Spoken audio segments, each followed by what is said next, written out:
Pessoal, o debate público hoje se resumiu a discutir. Afinal, Alexandre de Moraes está impondo uma censura autoritária no Brasil ou não? E a discussão aqui já não é mais da direita. A direita sente e sabe que tem uma censura contra eles. E a esquerda? Que a ala da esquerda já está entendendo que houve um excesso, passou dos limites. Outra ala diz que não. Vou trazer mais uma editorial para vocês, falando mais do mesmo. Mas aqui não é o que se falou, é quem falou. É importante que você preste atenção. Glenn Greenwald, eu já falei para vocês que há muito tempo vem debatendo de frente com o Alexandre de Moraes. E ele é um jornalista de esquerda. Mas o editorial dele é que nos chama a atenção. Foi publicado na Folha de São Paulo. E, com base nisso, quer dizer que se a Folha de São Paulo cancela a matéria do Glenn Greenwald, quer dizer que discordar, ela não discorda. Matéria da Folha de São Paulo, Glenn Greenwald, jornalista, advogado constitucionalista e fundador do The Intercept. Moraes viola a liberdade de expressão e devido processo legal. Musk, além de falar a verdade, foi bastante comedido com críticas ao regime de censura comandado pelo ministro do STF. Pois é, você vê que foi a Folha de São Paulo que trouxe esta matéria. E olha só, opinião da Folha, hein? Glenn Greenwald. Elon Musk gerou intensa e previsível controvérsia ao criticar o regime de censura comandado por Alexandre de Moraes, ministro do STF. O foco da discussão foi qual deve ser o escopo ideal da liberdade de expressão e quem se pode confiar para determinar que certas ideias não são permissíveis. A adesão da esquerda à ideia de que Moraes é confiável para decidir o que é ou não permissível, verdade ou mentira, é bizarra. O ponto-chave é que existe bolhas. Existe a bolha da direita. Existe também a bolha da esquerda. Na bolha da direita existem algumas pessoas também que, não conseguem enxergar a realidade dos fatos quando ela está diante do nariz das pessoas. Tem gente que, vê a coisa errada acontecendo, mas não, eu não vou questionar, porque se eu questionar, aqueles que são dessa turma vão me criticar. Isso na direita. Na esquerda, eles têm mais medo ainda, porque a intensidade das críticas é mais virulenta, é mais violenta. Há uma intensidade maior quanto às críticas. Já o Glenn Greenwald conseguiu furar a bolha e falou, olha, aqui eu estou convocando a esquerda para repensar. Alexandre de Moraes realmente é um herói ou é um Darth Vader que vai virar depois contra a própria esquerda? Eu acho que a esquerda está com medo. Vamos lá, gerou repercussão. E muita repercussão. Matéria da revista Oeste. Ativista alemã se pronuncia sobre a censura no Brasil. Abre aspas. Se não apoiarmos os brasileiros, nós seremos os próximos. Em seu perfil no Twitter, X, a ativista alemã Naomi Seibert expressou seu apoio ao Brasil e afirmou que o presidente Luiz Inácio Lula da Silva e Alexandre de Moraes, ministro do Supremo Tribunal Federal, estão tentando censurar e extinguir o fogo do espírito brasileiro e a coragem do seu povo. As declarações foram feitas na noite de quinta-feira. Abre aspas. Eu tenho uma comunidade brasileira muito forte há anos, em várias plataformas, e os brasileiros sempre foram os primeiros a perceber as mentiras da mídia mainstream, disse Naomi. Agora, Alexandre de Moraes e o presidente Lula estão tentando intimidá-los. O que eu estou tentando mostrar para vocês é que o Elon Musk conseguiu colocar o Brasil no centro da discussão sobre liberdade de expressão. O Brasil é um país com um histórico grande de ser um país pacífico, tranquilo, um país de diálogo, e de repente ele se apresenta como um país autoritário, onde as lideranças do país vão até a China e dizem que lá é uma democracia consolidada. Não dá, né? Não dá. Então, o assunto está sendo levantado por várias e várias pessoas, vários interlocutores aí da política brasileira e mundial. Olha só, o Partido Novo fez uma publicação. O Partido Novo escreveu: Fernando Schuller dá aula de liberdade de expressão. E escreveu o seguinte: todo defensor da censura é, acima de tudo, um arrogante que acha ter alcançado a verdade plena em todas as áreas possíveis e que todos os demais devem permanecer calados. Dá uma olhada só nas falas aqui, que tinha o impressionante aqui. Tinham na plateia o ex-presidente Michel Temer e aí o guru do Alexandre de Moraes. Se eu sou julgado no Brasil, se qualquer um de nós é julgado no Brasil pelo que o juiz acha que é uma ameaça à democracia, ou sobre o que o juiz acha que é um discurso de ódio, ou que o juiz acha que é verdade ou inverdade, uma fake news ou não, eu não estou subordinado à objetividade da lei, mas à interpretação muito subjetiva e falível de alguém, de uma autoridade que detém o poder. Eu me lembro aqui, eu volto aqui, eu não vou fazer, professor é um perigo, ele pode fazer muitas digressões, mas a história da liberdade de expressão no mundo moderno nasceu exatamente dessa reflexão. Quando John Milton foi ao parlamento inglês reivindicar o fim da censura aos livros na Inglaterra, o seu grande ponto era: a verdade está espalhada por aí. A verdade, ele busca o mito de Ísis e Osíris, diz: a verdade foi fragmentada, foi estilhaçada em 1000 pedaços. E nós só vamos reconstruir esses pedaços eventualmente no juízo final. Até lá nós vamos ter que lidar com pedaços da verdade. E mais, ele dizia: os juízes não devem fazer a censura dos livros porque os juízes são falíveis. Os juízes são falíveis. E, portanto, nenhuma autoridade de Estado, nenhum juiz deve ser o árbitro da verdade, porque a verdade pertence a toda a sociedade. Se eu sou... Pois é, foi aplaudido por essa fala, e uma fala totalmente filosófica, inteligente e prudente. E eis a verdade: um juiz não pode ser o árbitro, o censor do que é certo ou errado. Também tem mais. Olha só, parlamentares portugueses estão questionando. A deputada do partido Chega de Portugal, a Rita Maria Matias, ela falou o seguinte lá no parlamento português, no parlamento europeu. Os comuns de direita que têm visto as suas contas suspensas e bloqueadas, e neste momento até a rede social pode ser banida do Brasil por ordem de um juiz amigo de Lula da Silva, que por acaso ligou a felicitar pelo seu resultado eleitoral e que esta casa aplaudiu o ano passado com poupa em circunstância. E eu não trago este exemplo por acaso, eu trago este exemplo porque é perfeito e que mostra que à direita não basta vencer eleições se as instituições de ensino, se as instituições culturais, se as instituições democráticas continuarem dominadas pela esquerda e pela extrema-esquerda, que não perdem um dia a combatê-lo a si e a combater-nos a nós todos. Não tenha dúvidas, Sr. Primeiro-Ministro. O Partido Socialista colocou todos os seus em todos os lugares possíveis e imaginários. Não tenha dúvidas que a extrema-esquerda nos combate todos os dias nas universidades. E aquilo que nós podemos deixar aos jovens, os jovens que votaram à direita, é um legado de democracia e liberdade. E por isso lhe pergunto, Sr. Primeiro-Ministro, de que lado se vai posicionar? Obrigado. No lado do totalitarismo ou no lado da liberdade? É aquela... Pois bem, a cara ali foi marcante, né? E eis a questão: de qual lado? Do totalitarismo ou da verdade?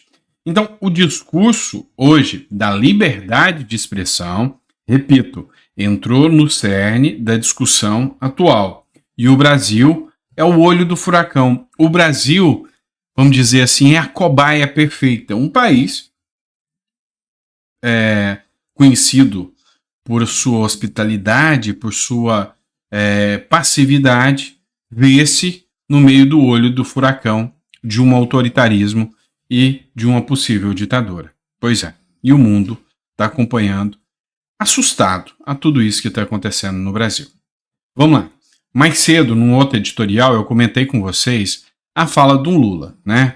Na fala do Lula, ele disse que, se pudesse, ele faria um decreto para prender todos aqueles que mentem no Brasil.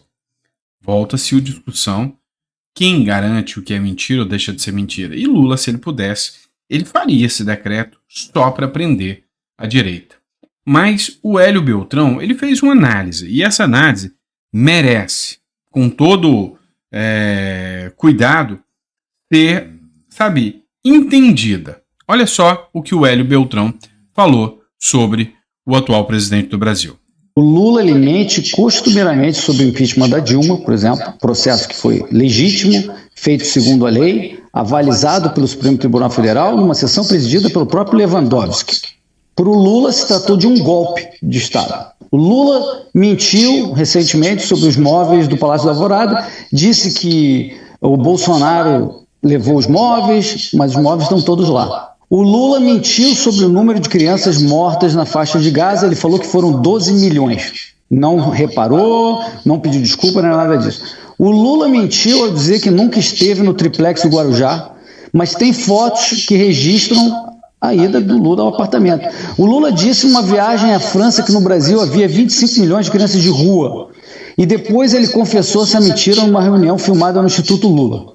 O Lula disse que a esquerda nunca invadiu o Congresso Nacional. Já invadiu, pelo menos em 3 ocasiões, 2006, 2013 e 2014. O Lula mentiu ao dizer que o calote de Cuba e Venezuela sobre o Brasil era culpa do Bolsonaro. Mas os países governados por ditaduras pararam de pagar suas dívidas antes, durante o governo Temer. O Lula disse que a economia brasileira não cresceu nada em 2022, mas o IBGE mostrou que cresceu 2,9%. O Lula disse que as ameaças do PCC ao Sérgio Moro eram uma armação do Moro, quando a própria Polícia Federal apresentou provas das ameaças. O Lula disse que o Brasil chegou a ter 16 milhões de jovens inscritos no Enem, mas o número máximo foi de 8,7 milhões. Eu poderia ficar aqui 2 horas do Arena enumerando as mentiras contadas por esse homem. Agora vem a mentira de hoje. Porque o Lula não foi preso por uma mentira, como ele disse. Ele foi condenado em primeira instância, foi condenado em segunda instância, foi confirmado pelo Supremo Tribunal de Justiça e acabou solto por tecnicalidade. Então, nesse sentido, no Brasil dos decretos absurdos, né, que a gente está vivendo, esse decreto até que seria bem-vindo. E em pouco tempo, muito provavelmente, o Lula estaria de volta na cadeia. O Lula... Pois é. Pela análise do Beltrão aqui, ele não confia muito no Lula. E você confiaria? A grande questão, você acha que o Lula e a esquerda têm moral para dizer o que é mentira ou não no Brasil? Tem moral para fazer uma fala dizendo que todo aquele que for mentiroso deve ser preso? Isso é uma autocrítica ou é uma ameaça autoritária? O que seria isso? É assustador, não é?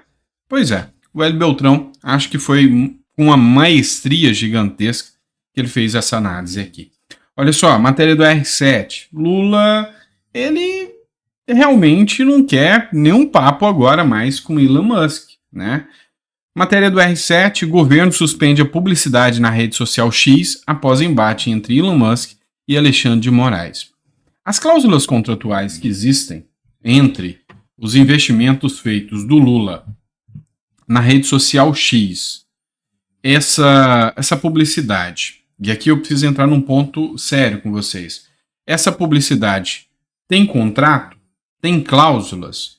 Nessas cláusulas desse contrato, ele diz que se houver uma discussão entre o ministro do Supremo Tribunal Federal e o Elon Musk, o governo Lula pode dar calote e deixar de cumprir o contrato? Tem isso previsto? Se sim, beleza, pode encerrar. Agora, tem um outro ponto aqui que a gente vai chamar atenção e a gente vai além. Os contratos de publicidade que são feitos do governo Lula e as empresas que porventura recebem milhões aí de publicidade para enaltecer a pessoa do governante e não para fazer aquilo que precisa, esses contratos são de interesse público ou são de interesse dos políticos? Eu preciso saber. Porque se ele é de interesse público, ou seja, se é para chegar até as pessoas e trazer informação de como cuidar da dengue, como prevenir dengue, por exemplo, nesse caso, se é de interesse público e o Lula retira o contrato, ele está ferindo o interesse público. É caso aí de improbidade, ministros podem cair, até o governo Lula pode sofrer aí uma ação e uma sanção, se o interesse é público e por birrinha pessoal eles estão tirando o processo, ou seja, o contrato. Já por outro lado, se o contrato não visa o interesse público, mas o interesse pessoal dos políticos, aí sim, o Lula não tem mais interesse em prever publicidade na rede social do Elon Musk por causa de questões pessoais e como é interesse dos políticos, ele pode suspender. mas por ser interesse dos políticos, ele já cometeu o crime e já fez a violação da lei. De todo lado que você olha, de toda banda que tu vai, o negócio tá ruim. Ou seja, mostra claramente que a preocupação não é, de forma alguma, interesse público, interesse para a sociedade, que essas informações cheguem até a sociedade. O interesse aqui é o quê? É um interesse amplamente político e eleitoreiro. Populismo barato com o nosso dinheiro. Por fim, mas não menos importante, hoje está sendo alvo de muitas críticas à Polícia Federal, mas a Polícia Federal continua sendo uma instituição de muito respeito. Tá? Mas ficar com o Lula na situação que tá queimando o filme da Polícia Federal, né? Olha só, matéria da CNN. Policiais federais reclamaram de falta de gasolina para operações. Está faltando o básico. E aí o recado deste governo para a segurança pública eu não estou nem aí. Um documento enviado à direção da Polícia Federal lista problemas que agentes enfrentam nos estados. Agentes da Polícia Federal listaram problemas que enfrentam durante operações nos estados e informaram à direção da corporação que a falta de combustíveis para viatura é um entrave para cumprimento até de mandatos judiciais, principalmente em cidades distantes. O documento obtido pela CNN mostra a insatisfação nesse ponto e a cobrança dos policiais dos estados também por diárias, que é o recebimento de verba para ir em missões para pagamento de hospedagem e alimentação, por exemplo. Abre aspas. Há informes relacionados à escassez de combustível para os abastecimentos de viaturas policiais, o que tem provocado o adiamento de missões e os trabalhos contemplados ocorrem em meio a grande dificuldade para sua obtenção. É o que diz o ofício. Ou seja, Lula e segurança pública são questões antagônicas. Ou seja, o Lula não gosta da segurança pública. Não tenha dúvidas disso, tá? Certo, pessoal? Obrigado por ter acompanhado a gente nesse terceiro editorial do dia. Daqui a pouquinho a gente tá de volta, tá? É um grande abraço para vocês. É um grande prazer estar aqui com vocês, tá? Daqui a pouquinho mais conteúdo pra gente bater um papo. Abraço.